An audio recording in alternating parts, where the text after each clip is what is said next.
الحمد لله وكفى والسلام على عباده الذين اصطفى اما بعد فاعوذ بالله من الشيطان الرجيم بسم الله الرحمن الرحيم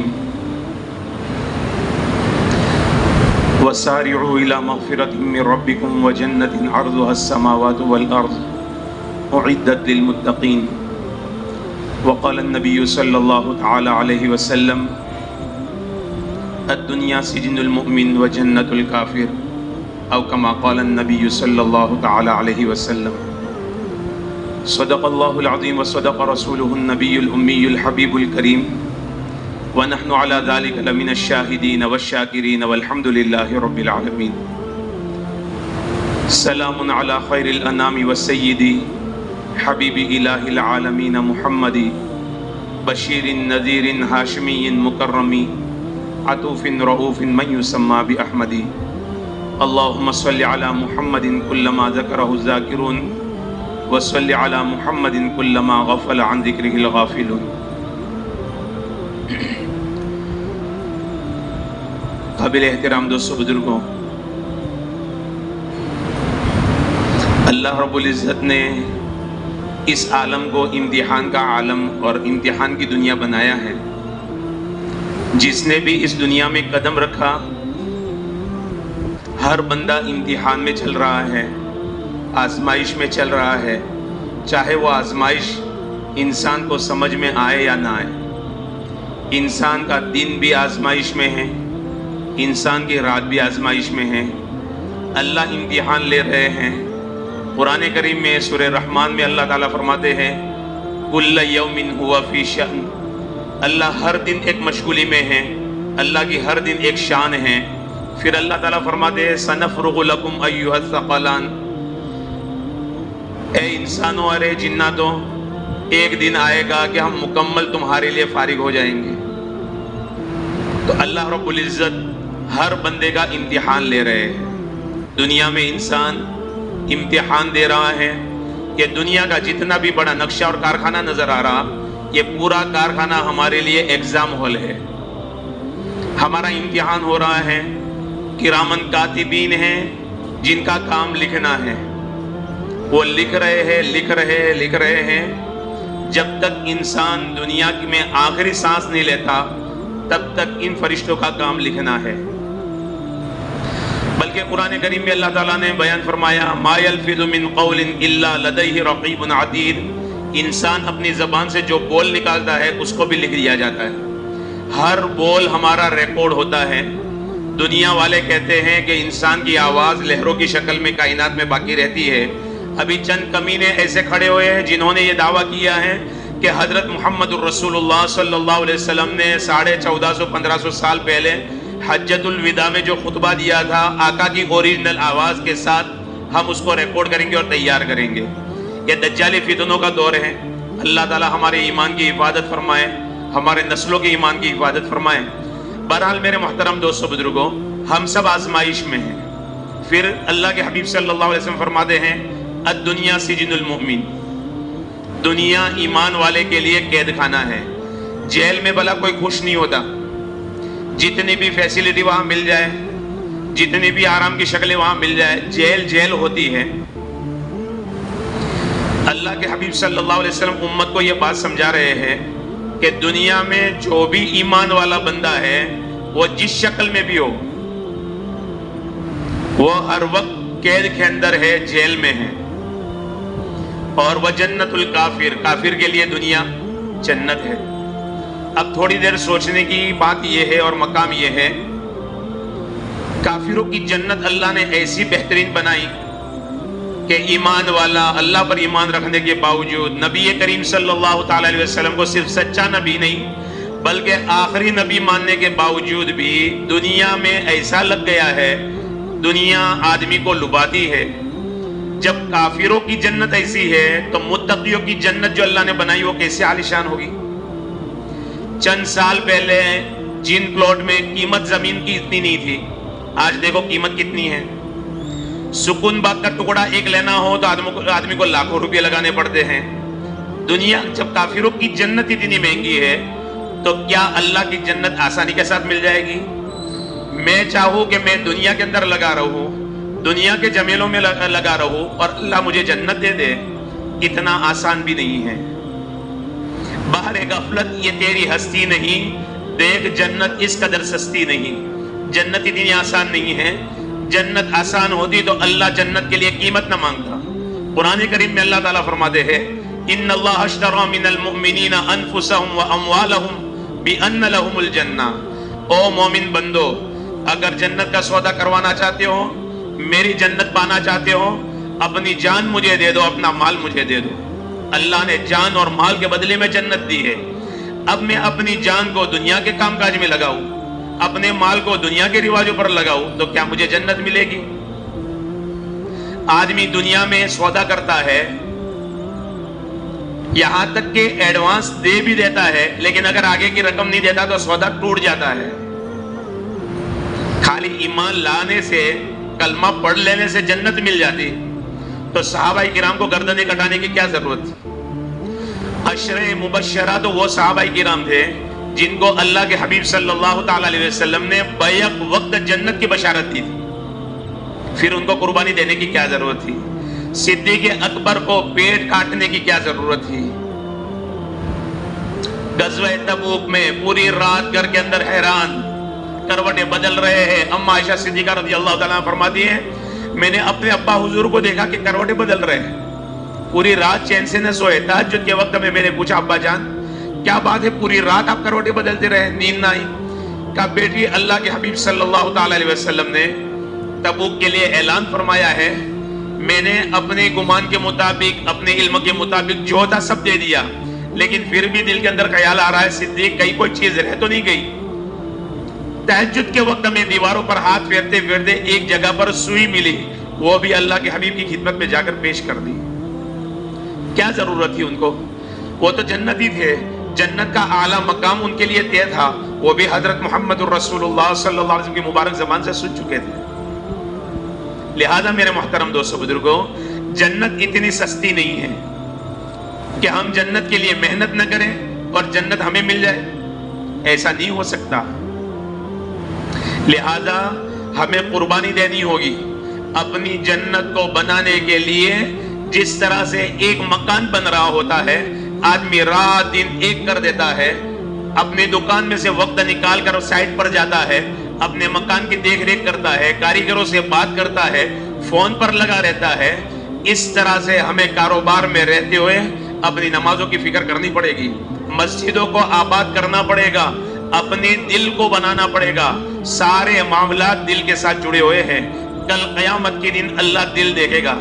میرے بندے, دنیا میں لوگ شکلیں دیکھ کر فیصلے کرتے تھے, تیرا رب چہرے دیکھ کر فیصلہ نہیں کرتا, شکلیں دیکھ کر فیصلہ نہیں کرتا, تیرا رب تو دل دیکھے گا.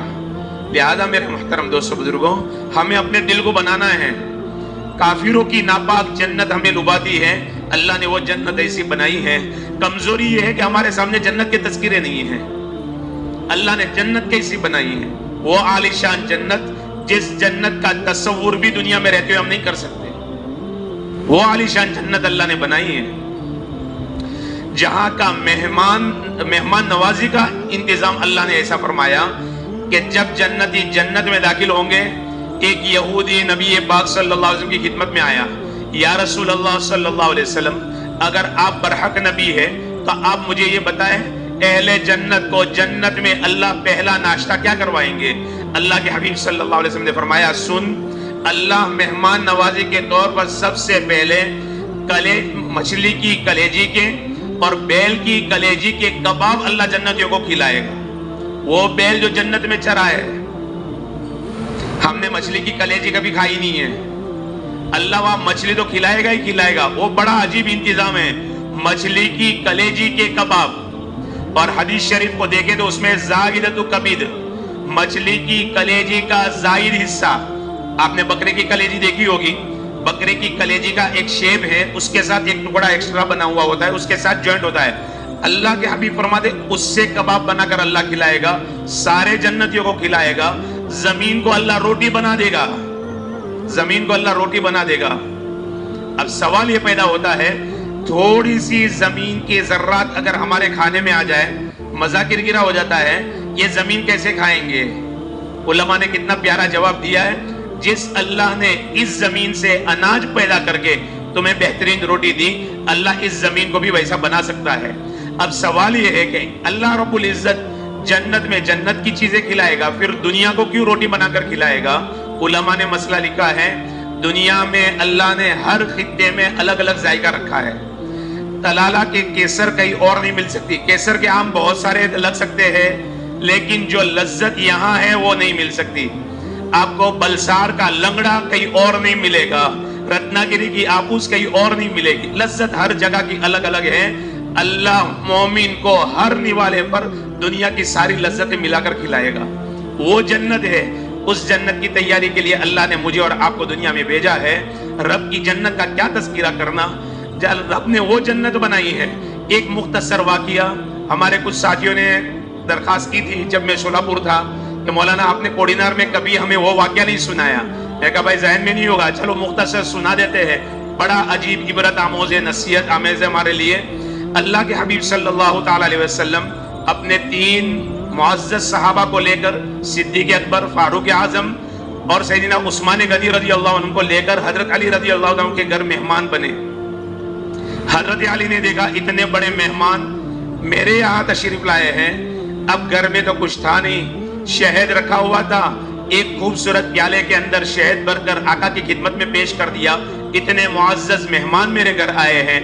اتفاق سے اللہ کے حبیب کی جب نظر پڑی شہد میں تو اس میں ایک بال گرا ہوا تھا۔ رحمت دو عالم صلی اللہ تعالی علیہ وسلم نے فرمایا، میرے صاحب آپ دیکھ رہے ہو خوبصورت پیالہ ہے، عمدہ شہد ہے، اس میں بال گرا ہوا ہے، آپ اپنی اپنی سمجھ سے بتاؤ کہ اس سے ہمیں کیا نصیحت ملتی ہے؟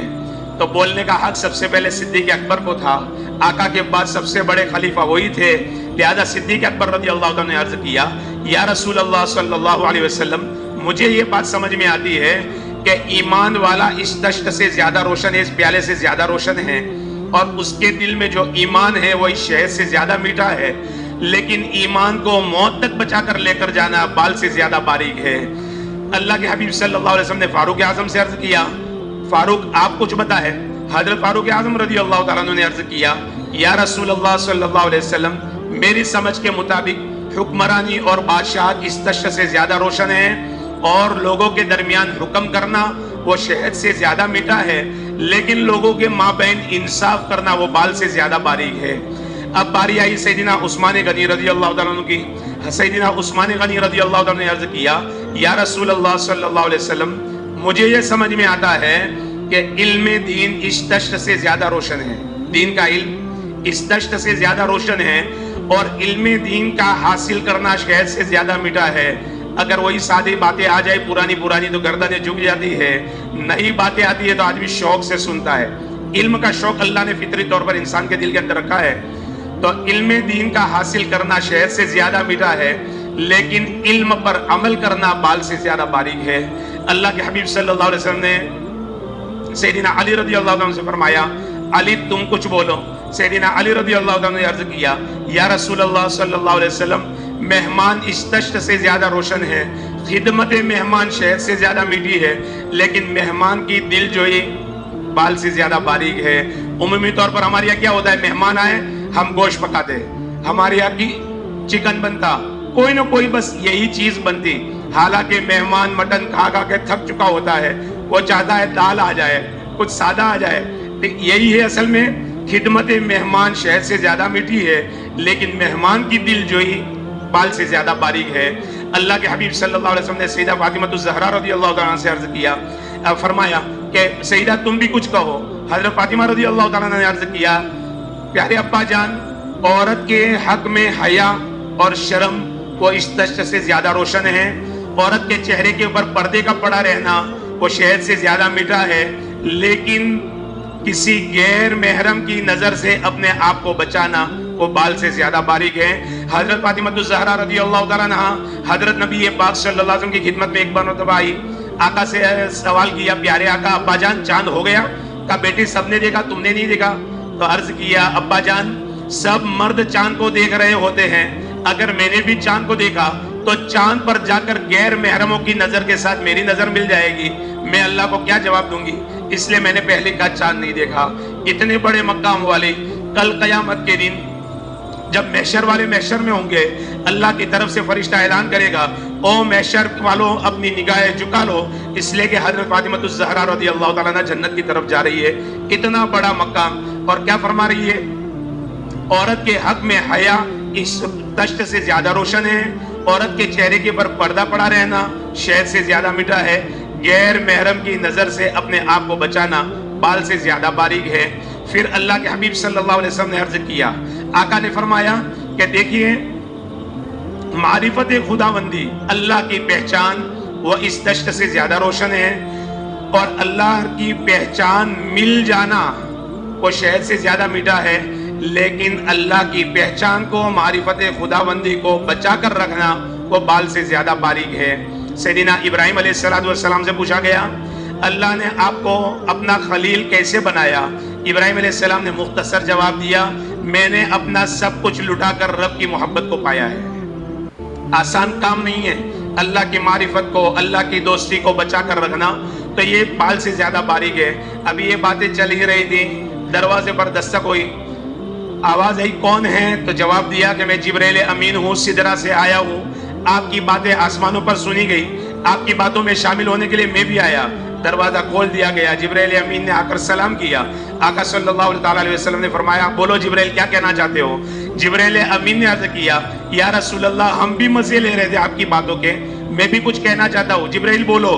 جبریل نے عرض کیا، راہ خدا اللہ کا راستہ اس دشت سے زیادہ روشن ہے، راہ خدا میں چلنا شہد سے زیادہ میٹھا ہے، لیکن اس راستے پر استقامت موت سے بال سے زیادہ باریک ہے.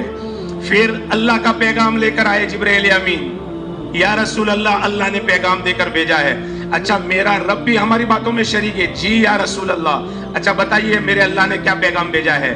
تو کہا اللہ رب العزت نے یہ ارشاد فرمایا ہے کہ میرے نبی جی سے کہہ دیجئے، اے نبی جی میری جنت اس دشت سے زیادہ روشن ہے، اور جنت کی نعمتیں شہد سے زیادہ میٹھی ہے، لیکن جنت تک جانے والا جو راستہ ہے نا پل صراط، وہ بال سے زیادہ باریک ہے. اب جنت میں جانا ہے، ہر ایمان والے کی آخری منزل جنت ہے. اس کے لیے میرے محترم دوستو بزرگوں، ہمیں دنیا میں قربانی دینی پڑے گی. اللہ نے عالی شان جنت بنائی ہے، لیکن پل صراط بھی تو بچھایا ہے. اس پل صراط کو پار کرنا ہے، اس کے لیے دنیا میں اعمال کے ساتھ ہم زندگی گزارنے والے بنے. سب سے زیادہ ہمارے دل میں اللہ رسول کی محبت ہو، ہم اللہ رسول کی محبت کے ساتھ زندگی گزارنے والے بنے. اعمال ہماری زندگی کے اندر ہو. سب سے مقدم فرائض ہے، فرائض کے بعد واجبات ہے، واجبات کے بعد سنت کا درجہ ہے، سنت کے بعد مستحبات کا درجہ ہے. ہر ایک کو اس کے درجے میں رکھتے ہوئے ہر عمل کو ادا کرنے والے بنے، اللہ کے گھر کو آباد کرنے والے بنے. صرف رب کے حقوق نہیں ہیں، رب کے ساتھ بندوں کے حقوق بھی ہمارے ساتھ جڑے ہوئے ہیں، لہذا بندوں کے حقوق بھی ادا کرنے والے بنے. اللہ رب العزت کئی سنی باتوں پر ہم سب کو عمل کرنے کی توفیق عطا فرمائے. وآخر دعوانا ان الحمدللہ رب العالمین.